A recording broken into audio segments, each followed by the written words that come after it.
Hello, my name is Violetta, and today I'm capturing my memories on film. Let's start with something juicy. What's the craziest thing you ever did? I did. I was separated with my husband for 9 months. He came first to England, and then he came to Canada. So we didn't want to be separated, but that was the only way that we could come to Canada. So he came first. And we didn't see each other for 9 months.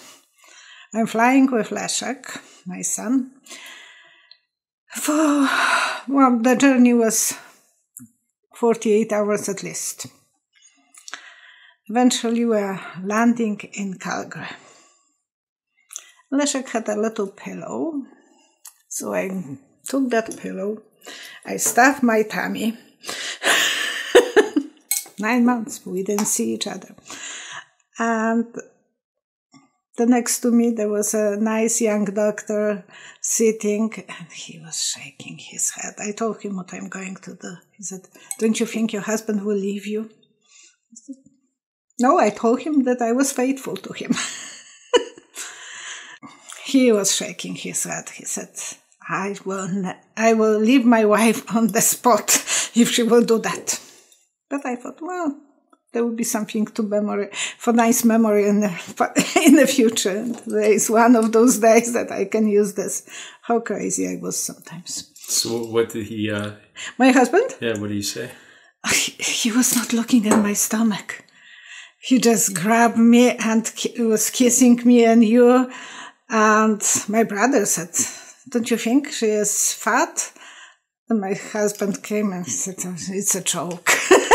He right away knew that I'm that way crazy sometimes.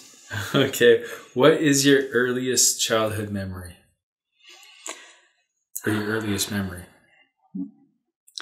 I was 3 years old. My mother was watering the garden. She was pregnant with my brother. And that time she was carried a little bucket to water the garden. So eventually she was very tired. We are walking to our apartment on the 3rd floor. And one half a floor, she collapsed. I'm crying, but no one is listening. So I took that bucket, I pulled her key from her pocket. I put the bucket upside down. I opened the house. I went to the kitchen again. I put the bucket close to the sink. I climbed and I grabbed the water. I came to the place where she was laying and poured it on her. And she was crying. Oh my gosh, she was crying and I was crying. The neighbor came in eventually. And I thought that I did something really bad. Eventually, the neighbor told me, "No, you did the right thing. How did you know what to do?" I don't know how I did it, how I knew it, but it was the first memories that I ever... 3 years old. Wow. 3 years old, yes. And to know that I have to climb somehow to open the door. But I don't know. There was no movies to learn those things.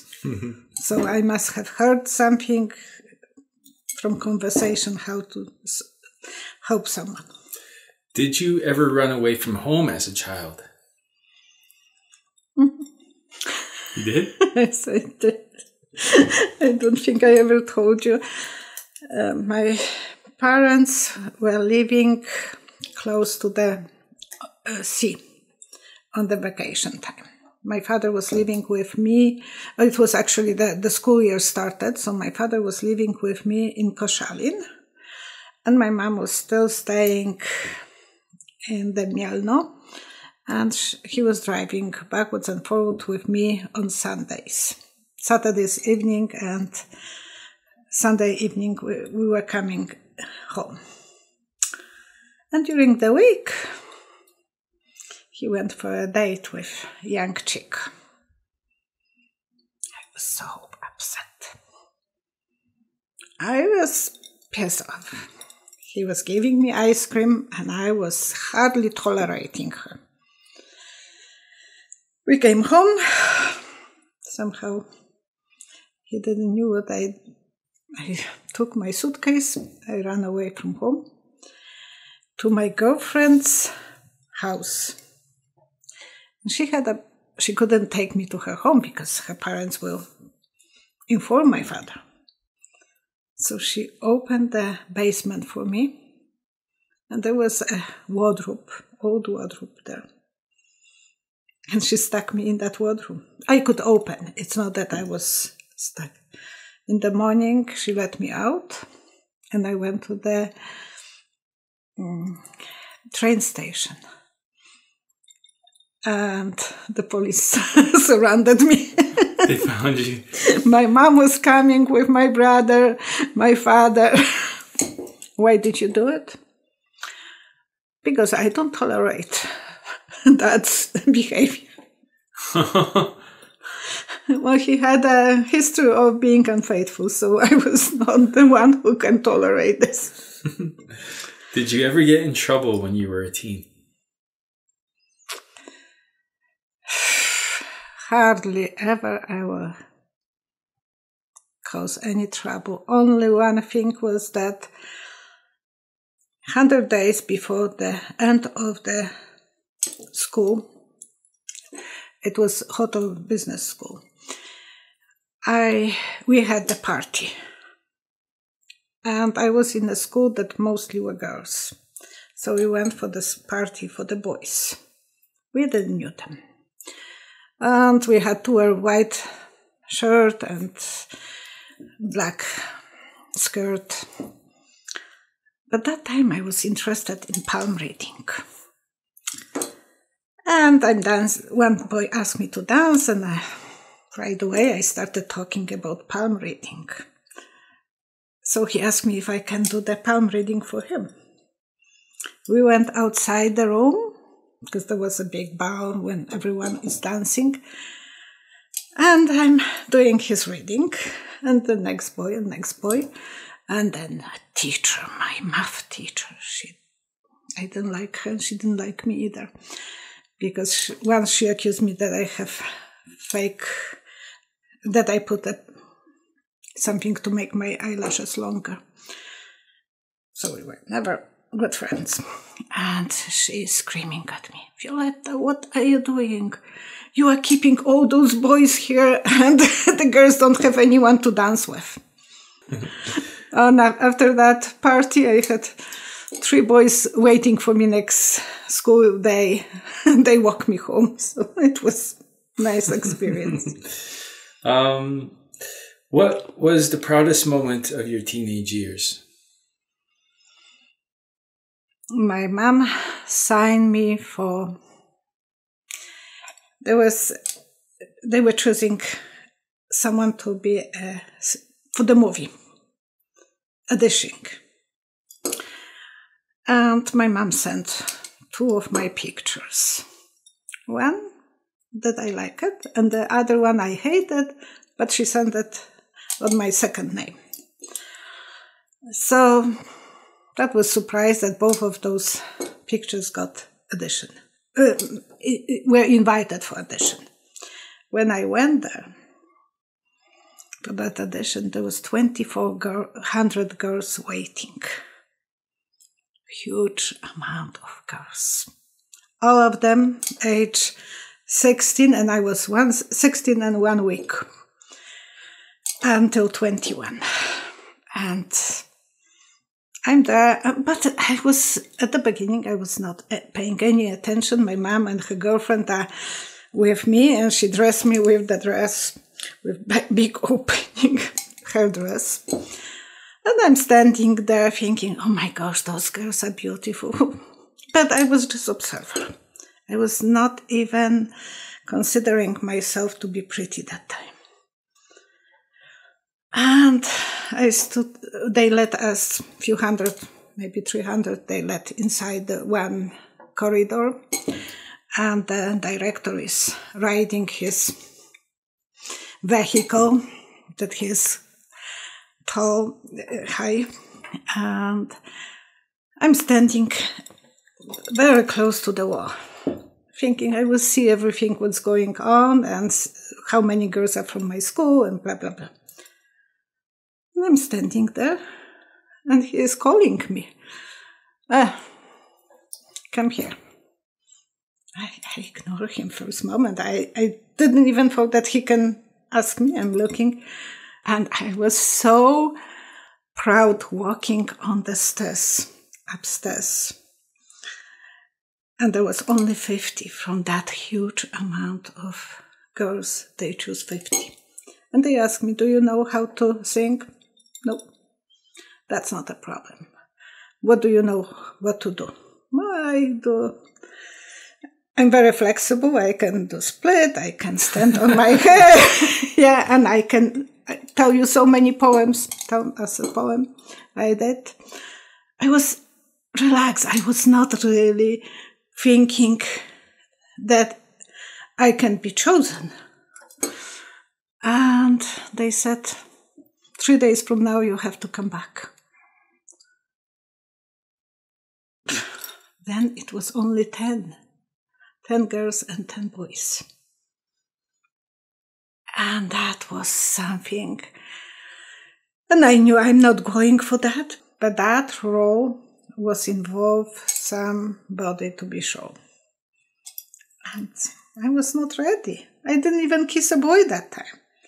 So they asked, I went through the second interview, and that time I was able to memorize everything so fast. So I not only memorize my part, I was helping everyone else around. I was so relaxed. I knew I'm not going for the role. I just wanted to know how far I will go. And it was a beautiful day. Everyone is so stressed out. They are forgetting the parts, and I'm helping them. At school, I was known that I will memorize all the poems for everyone else, and I was always memorizing poems. So to me, it was nothing. And eventually, we are going to do the part, and he's asking me, can you start undressing? I said, no. But you know, it was in the newspaper that that's what it is asked for. I thought, yeah, so why did you came here? You are wasting our time. They were upset. I said, I just came here to see how far I will go. And I was honest. I didn't mean to go any further. That's the reason I was so relaxed, because I knew it's not my cup of tea.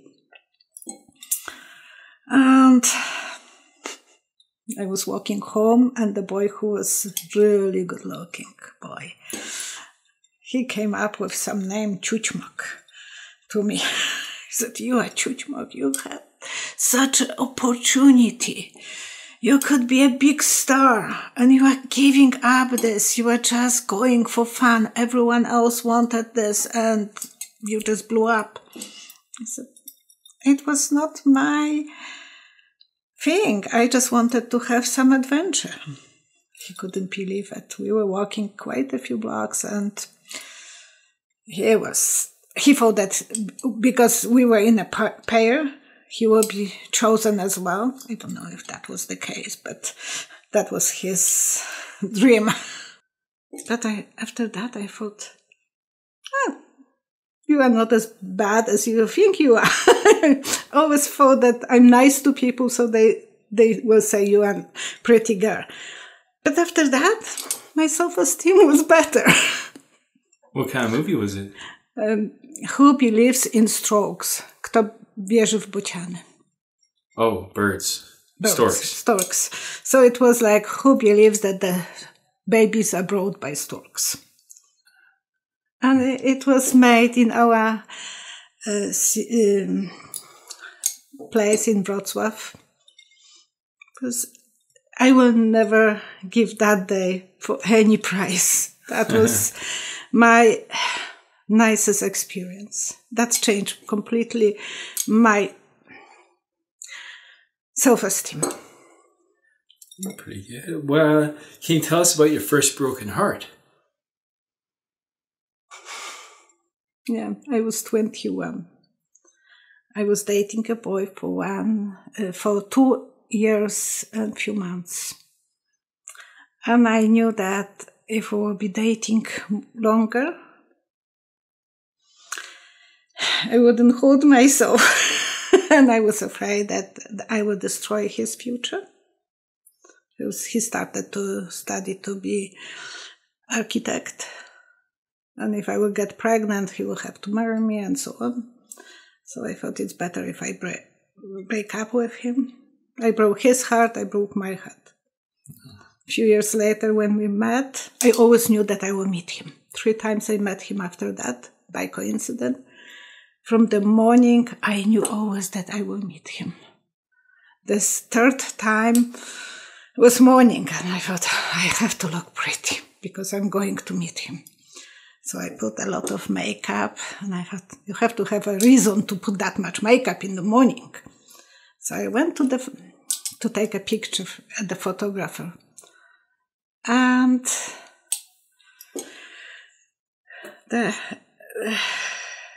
I'm leaving the photographer. We met. So we went for coffee, and that day he said that he's already married. And I was engaged. And he said that when I broke up with him, he was thinking about, he tried to commit a suicide. That was sad. What did you take in school? I was studied to be involved in the business of hotel business. So I studied 3 foreign languages, which was 4 altogether: Polish, Russian, German, and English, and tourism, geography, history, a lot of about architecture and so on. So they were torturing us. No Saturdays off in Poland. What did you want to be? I wanted to, if in the future I thought maybe stewardess. That was a dream for everyone who was living in Poland, traveling outside of Poland. It was marvelous. What was your first job after finishing school? Okay, we are passing the last exams. And the guy came in and he is offering a job. And it was not easy to find a job. They were producing a lot of people in our school, but the jobs were because there was not enough hotels. And he's offering a job on international campground. But he said, whoever wants that job has to start tomorrow night. And I have exams to do pass. And I took it. I was so desperate to be independent. Yeah, I took that job and I was going straight from the work to the exams. How did you do on those exams? Not that great. I can't say my math was never good, so I'm not going to lie. But you got the job? I got the job and I finished the school, so it was at least that was worth it. How did you spend your 20s? I went to England. I had only $100 that we were allowed to take from Poland. I got invitation because I was working already in the hotel business and someone invited me. And with my intuition, I knew that I can trust that person. I went there. I was working at the beginning as opera girl. Altogether, I was 3.5 years in England. What were you doing in England? At the beginning, I was working as opera girl, which is living with the family housekeeper. But they had another lady who was doing the heavy job, and they had a gardener, so it was a wealthy house.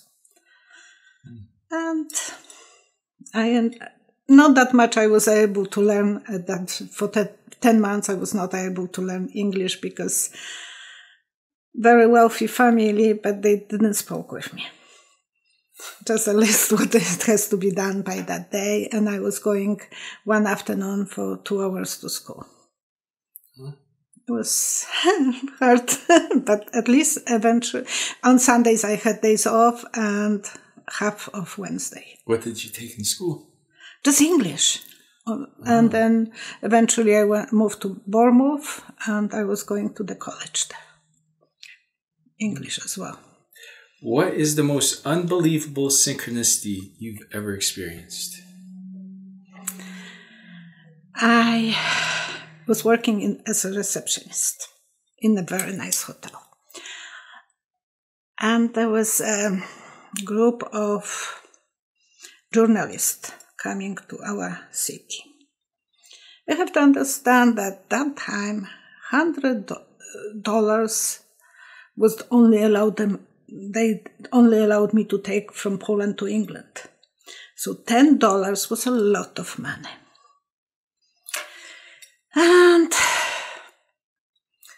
the guy needed to be connected, and I make sure that I will find him if there will be a connection. And people were waiting for several hours for connection with England, and he wanted to give them results. The civilization was different. And after quite a few hours, I caught him. I said, "Yes, your phone is here."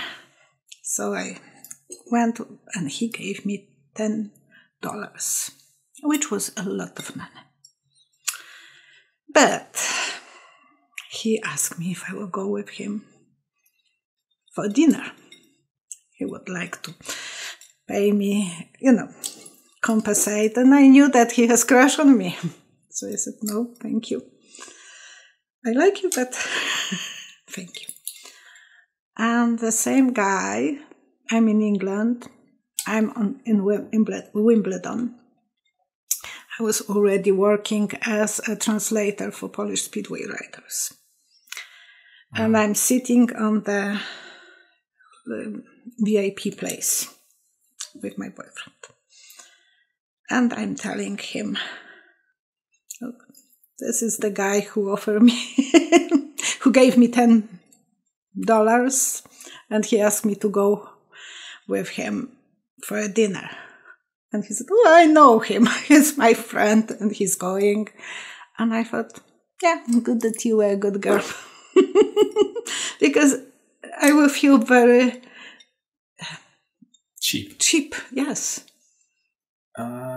How did you meet the love of your life? That would be my husband. We were very young. He was just going to university, and I had a ticket to go to England. We were living not far away from each other. I knew his sister. We went for one party together, dating two brothers. And he knew my brother. They were camping together, but we never met each other. I don't know, a few hundred meters away, living from each other. And we met on a seaside, which is about 400 kilometers away from the place where we are living normally. And I went for a few days, he went for a few days. I was with my girlfriend. First day, we just came in and we are putting a blanket. And she is smiling. She said, "Oh, I know those boys. I know one of those boys." So I'm not looking. I'm cool. And my husband is walking, not my husband, but Richard is walking with his best buddy. And they are hitting on us. She didn't want them to know that that she knows them. So she put the head down and then she pulled it, and oh boy, they were so happy that they knew us. That they can come and introduce themselves, because they were hitting on us, but they wouldn't go anywhere further because in Poland you don't speak with strangers. So we were lucky. And we spent a lot of time talking. Nothing more, just talking. And we were there for 1 week, every day meeting, talking, walking on the beach to the coffee place. It was very romantic. But I was going to England, and he started university. So we left where we found it for 4 years. And he was thinking about me a lot, and I was thinking about him. I was always keeping a picture of Bee Gees, Gary Bee Gees. That was kind of reminding me of him. And I came back to Poland. I was going to be married. I had already papers in the office. I wanted to be married in Poland. Even my boyfriend was Polish-English guy. And my husband, Richard, went to the bar. And he met my brother. They knew each other, but somehow he didn't know that Janusz is my brother. So he came to him with a beer. He said, "Do you know you are living on so-and-so street?" And my brother, "Yes." "And do you know Violetta?" With that expression.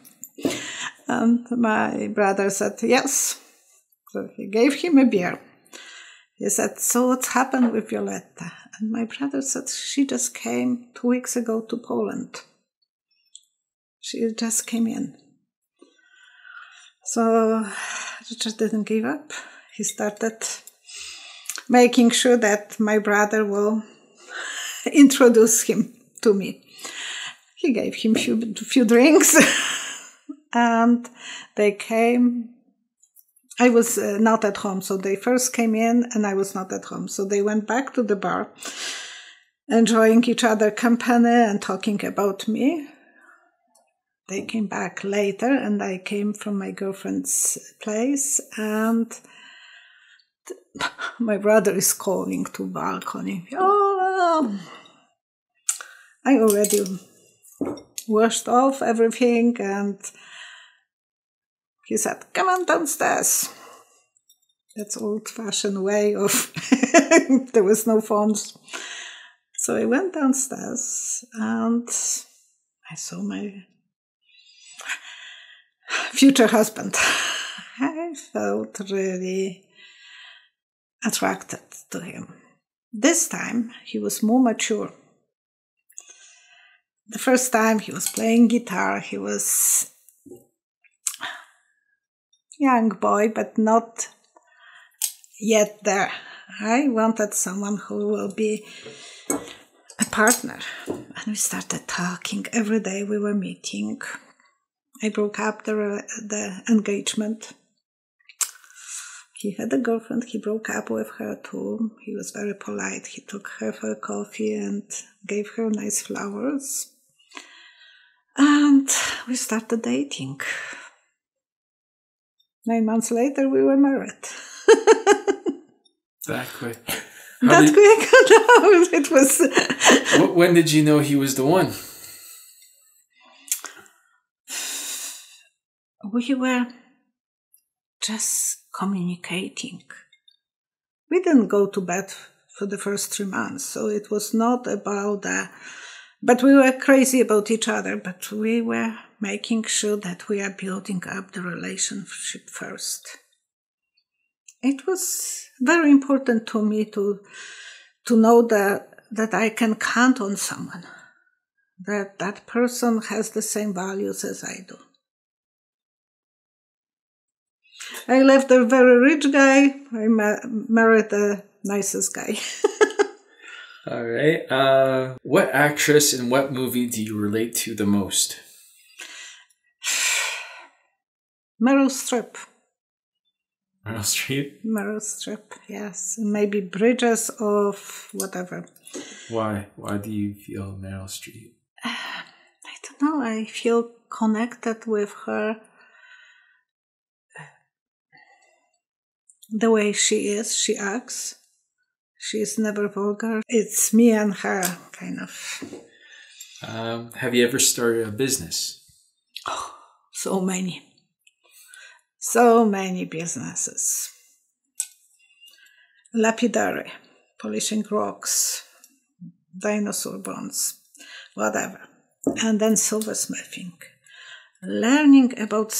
First learning about lapidary, then learning about silversmithing.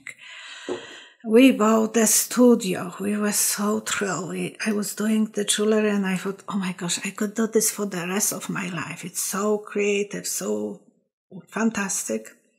And they opened free trade with Mexico. I couldn't compete. We couldn't compete because it's my husband and myself. We were doing in a basement. The kids were little. Your brother was baby. He was just born. I had the monitor on one hand. And not one hand, but I had the monitor. He was sleeping. And for those 2 hours that he was sleeping during the day, I was creative and creating the jewelry. It was selling so good, and then they opened a free trade, and everything went down. So after that, I saw someone wearing some nice belt made out of leather. I came home and I thought, oh gosh, I have to make jewelry like that. And I started to making leather jewelry. I went to college to learn how to make forms for silversmithing, and my husband was making leather masks. He had so many masks, and it was great. We had everything what we wanted. I was creative. The kids were at home. I was looking after them. And eventually, Titanic sank and the small jewelry became popular. I couldn't go this direction. I had to go for something else. I started painting. And when I started painting, usually I wanted to paint, mostly I wanted to paint portraits, because it's like being in a different dimension. You are in a zoom zone. You don't have, the time doesn't exist. You are so relaxed, and it was the most wonderful experience. So I was looking for frames. Eventually I started, a friend asked me to paint a train on the milk can. I started doing that, looking for antiques. Eventually we end up having antiques a store. And in 2006, Leszek gave me cards, and I started the readings. I always was driving my kids nuts because I knew things and they didn't tell me. I had the pleasure of telling them what they didn't tell me. How would you like your children to remember you? I was disciplinarian. I was forcer. Fun, but not too much. I was always very straightforward, you know. There are rules. I think I was a good mother and good wife. You had a nice home and house. I'm not perfect. As a housekeeper, I'm not always the perfect, but I always will make a bed in the morning, no matter what. I will never show up myself wearing pajama or anything. That way I'm always disciplined. I have discipline for myself. I will always look good, and I expect my boys to be respectable, and I'm proud of them. So I think I did a good job. What piece of advice would you like to pass on to your grandchildren, your future grandchildren? Future grandchildren? I don't have any grandchildren. Live your dreams. Be brave. Be independent. Don't let anyone to tell you can't do something. Make sure that you go with along with so many people. That's so important to know how to be nice to people, but not be a pushover. Because that's so important too. If people will try to push you, then you will lose your confidence. Always be creative. Always create. Always be independent. And in case my grandchild, maybe I will have some granddaughter. In case you will be a psychic, go for it. Enjoy yourself. And I'm just hoping for a little girl because I was always wanted to have daughter. I was granted 2 boys that I love to pieces, but I'm just dreaming that one day I will have a little girl. That's it. Is there anything else you want to add? No, I think it was boring, probably for everyone, that much talking about myself. I don't think I ever was allowing myself to talk that much, but it is nice to know that maybe one day a grandchild will watch that. Or someone in my family. It is important that my sons will be talking about me and laughing and joking and telling stories. Thank you.